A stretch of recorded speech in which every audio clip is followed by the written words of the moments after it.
Channel को subscribe नहीं किया तो सब्सक्राइब करके रखें और बेल आइकन भी दबा के रखें ताकि आपको लेटेस्ट वीडियो मिलते रहें।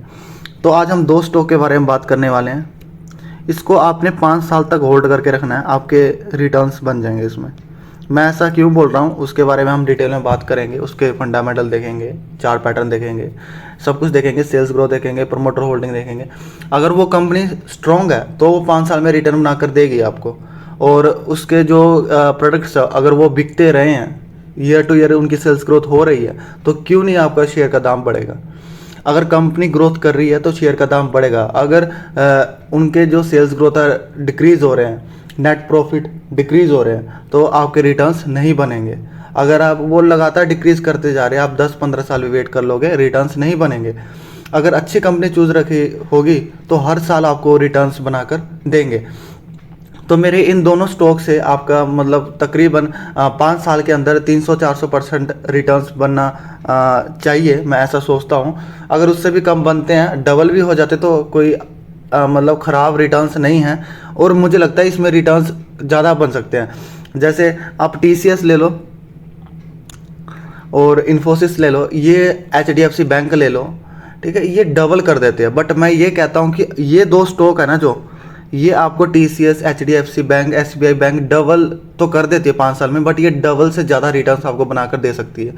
और रिस्क फ्री भी है, एक तरीके से रिस्क फ्री है। और इनके जो डिमांड है मार्केट में वो ज़्यादा है।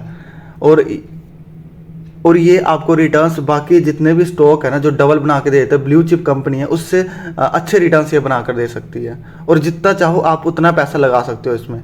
मैं ऐसे ही किसी स्टॉक में जितना चाहो उतना पैसा लगा सकते हो नहीं बोलता हूँ, क्योंकि स्मॉल कैप, मिड कैप जो मतलब अच्छे रिटर्न्स नहीं बना के देती, उसमें पैसा जितना चाहो उतना पैसा नहीं लगा सकते। बट आप इन दो शेयर में लगाकर आगे बढ़ सकते हो। आपको 5 साल में 100% से तो अच्छे रिटर्न्स आपको मिल जाएंगे। 200, 300, 250% के रिटर्न 5 साल में मिलने के चांसेस है, या उससे भी अधिक मिल सकते हैं।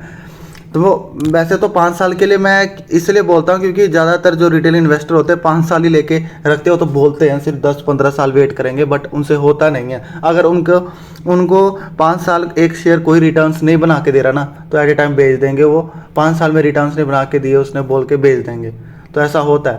तो ठीक है, अगर अच्छी कंपनी चूज़ कर रखी होगी तो 5 साल में रिटर्न बन जाने चाहिए, बट 5 साल के बाद भी रिटर्न नहीं बन रहे तो कंपनी में कहीं तो गड़बड़ है, ठीक है। अगर उनकी सेल्स ग्रोथ सब कुछ फंडामेंटल स्ट्रॉन्ग है तो क्या पता 5 साल, छठे साल आपको रिटर्न्स बनाकर दे सकती है। अगर उनके फंडामेंटल वीक है और 5 साल से रिटर्न्स नहीं बना के दे रहे तो एट ए टाइम बेच दो। ऐसे स्टॉक लेकर कोई फायदा नहीं है। तो हमने ऐसी गलती करनी ही क्यों है? आपने पहले ही अच्छे स्टॉक खरीद के बैठो, बाद में पछताना ही क्यों है? तो स्टॉक की ओर बढ़ते बिना टाइम वेस्ट करे हुए। तो फर्स्ट स्टॉक है दीपक नाइट्रेट। अगर हम इसके रिटर्न देखें, पिछले 5 साल में इसने 777% के रिटर्न इसने बना के दिए हैं। और इसका मार्केट कैप अभी मात्र 28,000 का ही है। अभी तो बहुत बनना है इसने, 1 लाख करोड़ का भी बनेगा, 2 लाख करोड़ का भी बनेगा। अभी तो 28 का है, 50,000 करोड़ का भी बन सकता है। 50, 60, 80,000 करोड़ का तो आराम से बनने वाला ही है। आने वाले 5 साल में ना, ये आने वाले 5 साल में ये 50,000 करोड़ तो होगा ही होगा। तो तब तक आपका पैसा कई गुना मल्टीप्लाई ये स्टॉक कर देगा। और अभी इसमें गिरावट है, अगर हम इसमें देखें तो ऑल ओवर आपको 30% की मोटा मोटी गिरावट आपको इस स्टॉक में देखने को मिल जाएगा। अगर हम और वेट करना चाहते हो तो यहाँ पर आप देख पा रहे हो, अगर ये स्टॉक और गिरे तो ये तकरीबन 1700-1800 लेवल में आ सकता है आने में। अगर इतने में मिल जाता है तो आप और ऐड ऑन कर सकते हो, अभी भी खरीद सकते हो। अगर आपके पास पोर्टफोलियो में एक भी शेयर नहीं है, अभी भी 30% की गिरावट है। 30% की गिरावट अच्छी खासी गिरावट होती है। और ये 1700-1800 लेवल में जब आएगा आप और ऐड ऑन कर सकते हो। अभी आप ज़्यादा लमसम मत लगाओ इसमें, दीपक नाइट्रेट में जितना पैसा सबके सब मत गुस्सा देना, ठीक है। जैसे आपने 10,000 खरीदना है तो अभी आप 5,000 लगा सकते हो। जो 5,000 है वो जब गिरावट होगी 1700-1800 के लेवल में भी आता है, ठीक है। तो 2,000 से नीचे गिरता ना, तो ये तकरीबन 1900 के लेवल में, 1800 के लेवल में आने के चांसेस हैं। अगर ये 2,000 से नीचे गिरता है तो 1800-1900 के लेवल में जब आता है तो आप और ऐड ऑन कर सकते हो। तो मार्केट ने जो PE दे रखी है इसको 33 दे रखी है। जो इसका हाई गया था यहाँ पर देख पा रहे हो 2355 का गया था, और अभी आपको 2,000 का देखने को मिल रहा है। तो इसका 52 वीक लो जो था 1682 देखने को मिल रहा है। तो इसके फंडामेंटल की ओर बढ़ते हैं। तो सबसे इसका स्ट्रॉन्ग पॉइंट ये है कि जो दीपक नाइट्रेट है 75% मार्केट शेयर सोडियम नाइट्रेट ये इसने कैप्चर करके रखा है। जो सोडियम नाइट्रेट है, नाइट्रेट फॉर्म में जितना भी केमिकल मिलता है, दीपक नाइट्रेट ने 75 मार्केट शेयर इसने लेके रखा है। Company has portfolio over 100 products divided into 2 segment, ठीक है। इनके प्रोडक्ट काफ़ी ज़्यादा हैं। अगर हम और नीचे आते हैं तो प्रोडक्ट एप्लीकेशन देखते हैं, तो यहाँ पर आपको पर्सनल केयर, फार्मास्यूटिकल, एग्रोकेमिकल, ठीक है। यहाँ पर सब आपको पेपर कोटिंग, फ्यूल, एडिटिव्स, सारे केमिकल जहाँ पर मतलब इनके जो प्रोडक्ट एप्लीकेशंस है वो आपको देखने को मिल रहे हैं। इसके साथ के साथ हम क्लाइंट भी देख लेते हैं, Bayer copper, Unilever, Indian Oil, Rallis, BASF, ठीक है। एग्रीकल्चर कंपनी भी है, इंडस्ट्रियल कंपनी भी है, सब हैं यहाँ पर।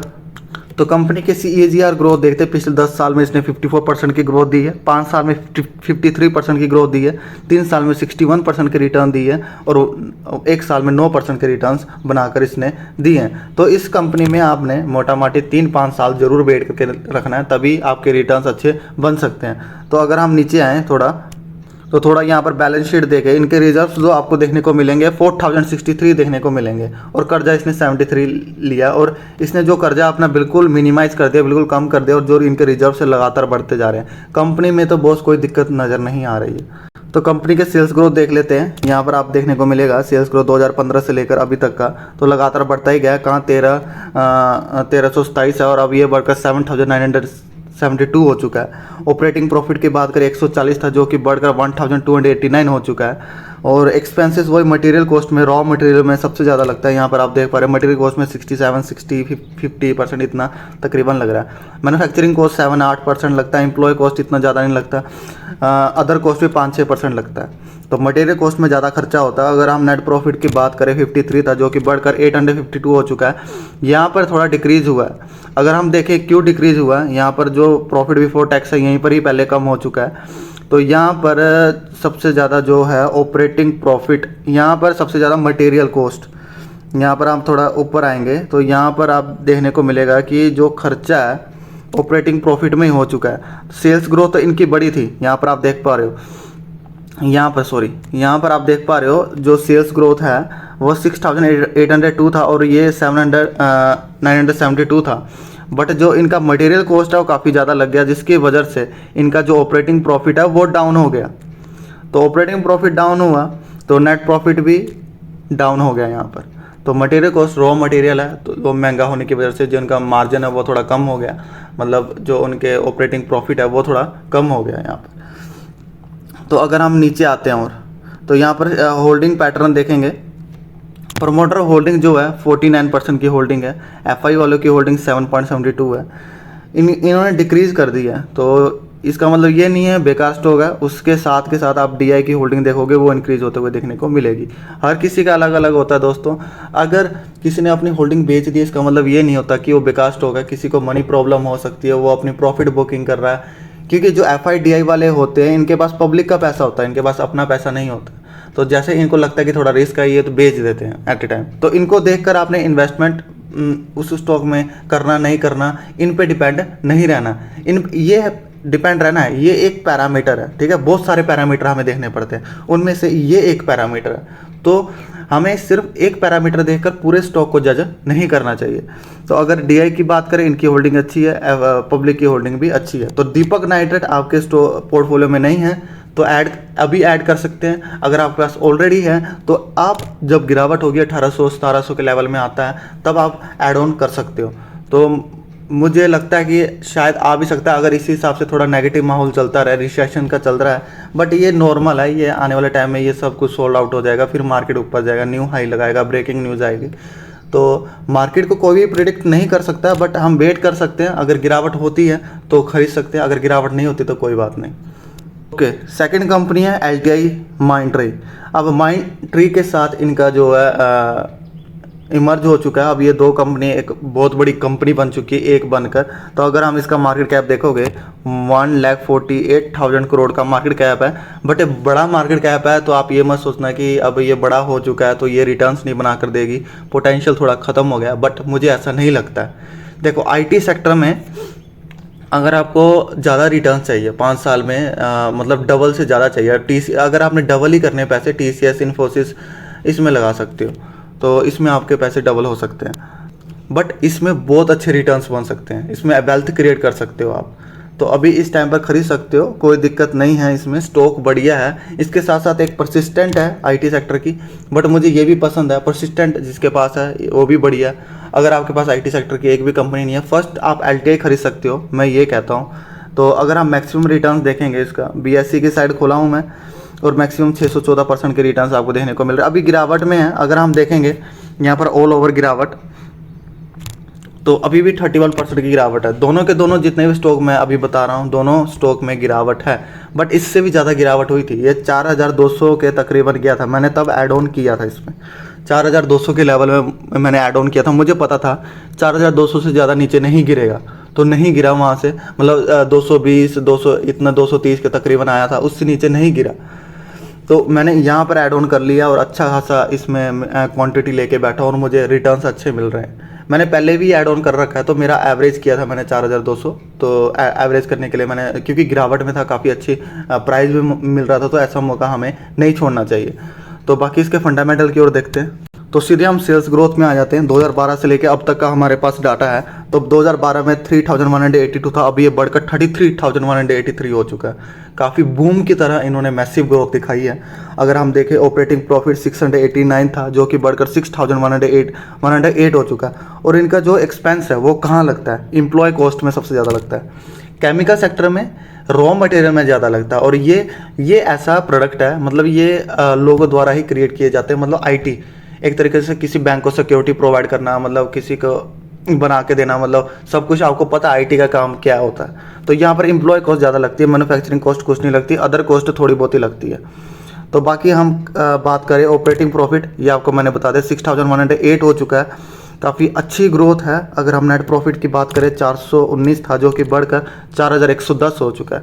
तो काफ़ी मैसिव ग्रोथ है, काफ़ी बढ़िया ग्रोथ है आईटी सेक्टर में। अभी तो ये और बढ़ेगा, तो तब आपको और रिटर्न्स मिलेंगे। यहाँ पर आप देख पा रहे हो डबल ही हो चुका है नेट प्रॉफिट, इनके पास पैसा डबल आ चुका है। अगर हम 5 साल के रिटर्न्स देखें, CAGR ग्रोथ देखें 24% का है, 3 साल का 41% का है, और 1 साल में 25% का आपको देखने को मिल रहा है। तो बाकी हम रिजर्व्स देखें, अच्छे खासे रिजर्व्स हैं, ठीक है। रिजर्व्स ऐसे ही इकट्ठे नहीं हो जाते, बिजनेस चल रहा होता है, पैसे इकट्ठे हो रहे होते हैं, तब जाके इनके रिजर्व्स बढ़ते हैं। तो 1089 हो चुका, अब पहले 2012 में इतना था, अभी ये 16,652 हो चुका है। कर्जा तो बिल्कुल ना के बराबर है जिसके हिसाब से इनके रिजर्व्स हैं, तो कोई दिक्कत नहीं है इसमें।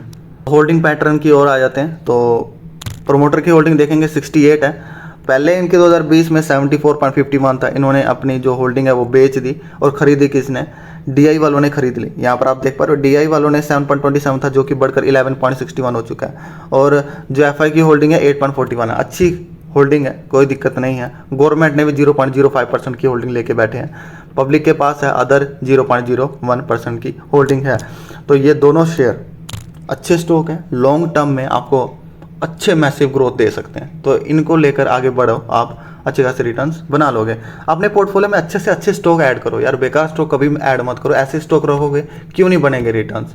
या फिर रिटेल इन्वेस्टर ये कर देते हैं, वो बिल्कुल पैनी स्टॉक खरीद लेते हैं, जो रिटेल इन्वेस्टर होते हैं जिनके फंडामेंटल बिल्कुल वीक होते हैं, और वो रिटर्न्स नहीं बना के देते। या फिर वो ऐसे करते हैं कि बिल्कुल लार्ज कैप कंपनी खरीद लेते हैं, जो कि बहुत धीरे धीरे चलते हैं, ठीक है। आईटी सेक्टर में विप्रो ले लेंगे, काफ़ी धीरे धीरे चलेंगे, और बोर हो जाते हैं रिटेल इन्वेस्टर, ये रियलिटी है।